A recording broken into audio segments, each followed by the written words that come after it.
Hola amigos y amigas, soy Aliwa Pazmiño de Quichuashun con la información en Quichua para Cotacachi 93.5. Cotacachipa Huasipi Sakirishpa Katigrin. Prefectura Kimsa Jambina Huasikunata Shinjia Chigrin. Ibarrapi Yankaikuna Mana Kallarigrinju.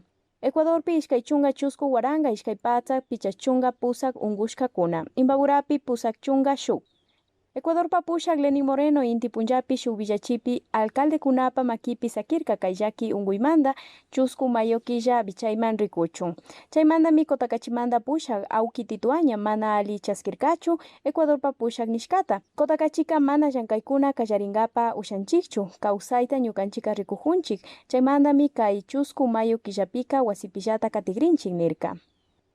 Prefectura Kimsa Jambina Wasikunata Shinjiyachigrin. Salud pushakunawanmi tandanajurkanchik kay llakipi yanapangapa. Imbabura markamanta Jambi Wasikunata Shinjiyachingapa yanapashun. Chaymi kan Otavalupi, Cotacachipi, shinallatak Ibarrapi shuk convenio rurashpa Ministerio de Saludwan, Alcaldía kunawan. Shinaminirka Pablo Jurado Imbabura markapa pushak. Ibarramanta pushak Andrea Escaco paypa Twitterpi villachirka kawsaymi imapash hawa kullkita kajipaman rikushunllami ñukanchika mana sakishunchu kay coronavirus ashtawan unguchichun mana ashtawan wañushkakunata munanchichu técnicamente mi rikushun imashinata llankayman tigrashun chaykamanga Ibarrapika wasipimi sakirishun nirka.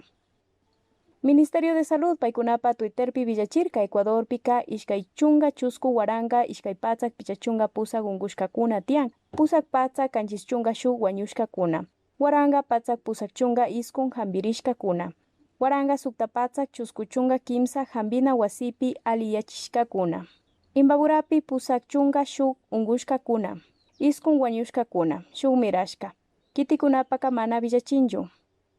Wasimanta ama llukshipashunchik mashikuna wasipi sakiripashunchik ushashpaka yanapashunchik Quichuashun tandanakuymi kanchik Quichuapi villachishpa Aliwa Pazmiño mikapani kayakaman mashikuna.